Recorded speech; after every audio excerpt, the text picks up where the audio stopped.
tardes. Esta es la línea del tiempo conformada por el equipo de Citlali Baeza Pérez, Nadia Citlali Hernández Paul, Daniela García Castellanos, Yareli Márquez Hernández y Nayeli Carolina Mendoza Calderón.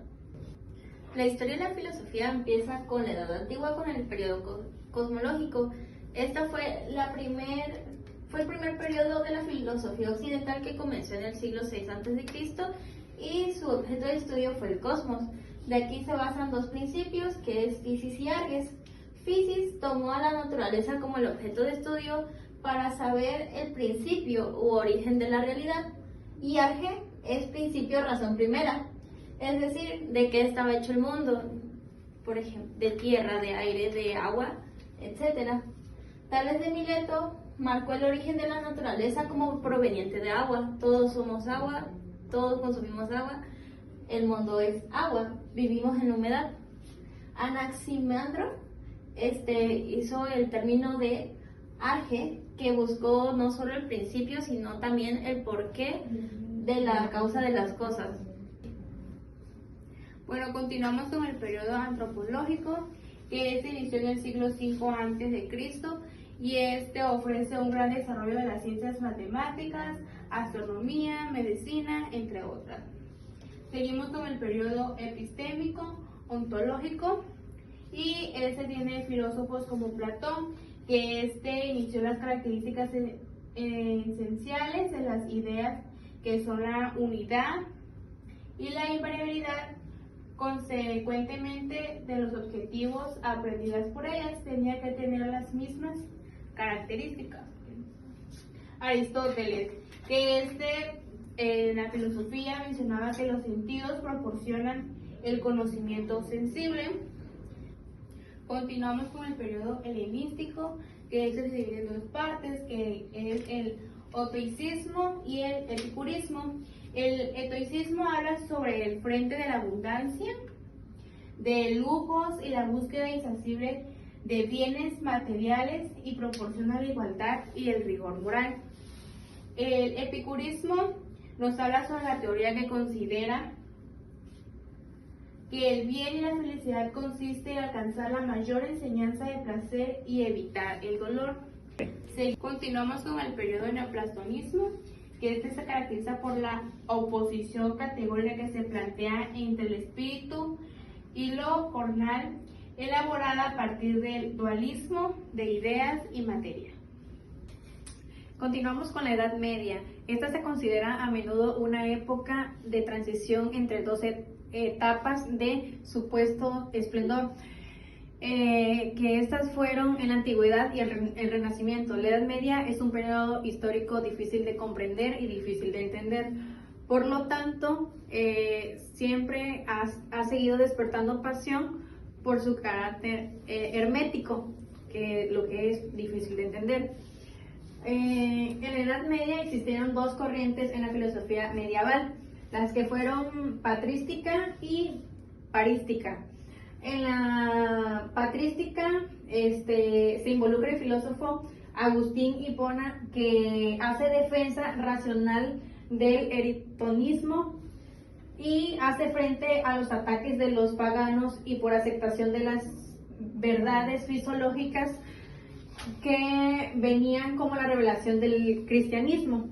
En la parística se integra el filósofo Anselmo, que afirmaba que la fe debe preceder del conocimiento y que eso debe ser preciso, es decir, que se debe creer para comprender, y no obstante también decía que la creencia puede ser fundamentada racionalmente.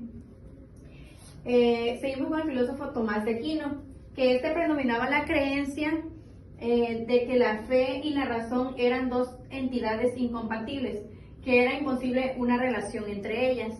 Albert Mango creía que todas las cosas naturales eran composiciones de materia y forma, a lo cual él se refería a ello como quod como materia y quod es como forma.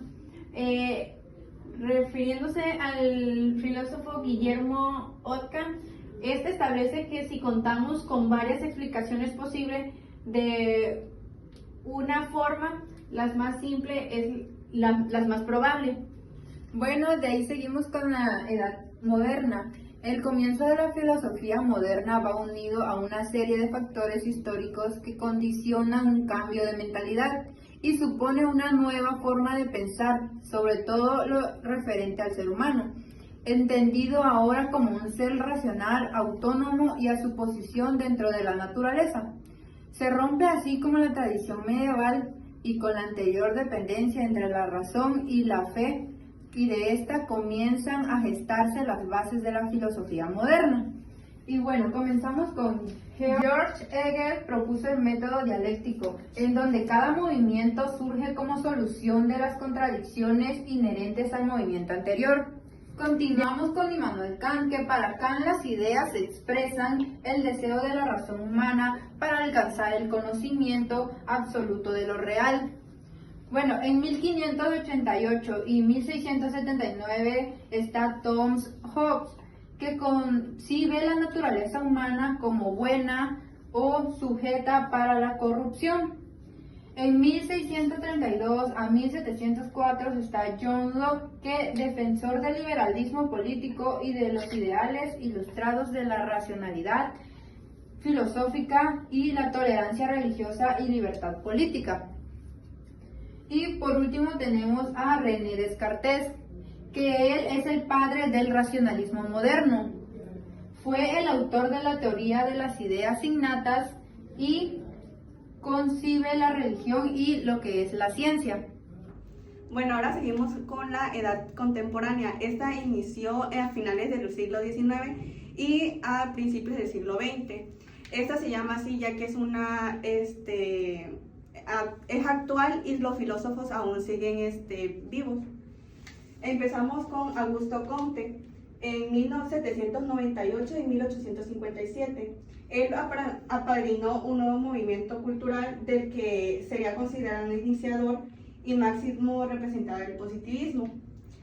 Tenemos lo que es idealismo alemán, que surge a partir de la obra de Immanuel Kant y fue considerada la realidad como un producto de la razón. Tenemos a Karl Marx, que él elaboró una teoría en 1848 en el que manifestó comunista. Martin Heidegger, aquí tenemos lo que es el existencialismo ateo, y él afirmaba que el ser humano es el dueño de su destino y de su vida, es decir, el periodo en el que el existencialismo fue llamado como mundo en lo que nos define. Friedrich Frey, él fue un matemático lógico y fisiológico alemán. Fue considerado padre de la logística matemática y de la filosofía analítica. Y pues, bueno, por último tenemos lo que es el neopositivismo. Este es un paradigma que sustenta epistemológicamente la investigación cuantitativa, cuestionando lo que es la realidad a través de los números y asumiendo que los resultados son provisorios.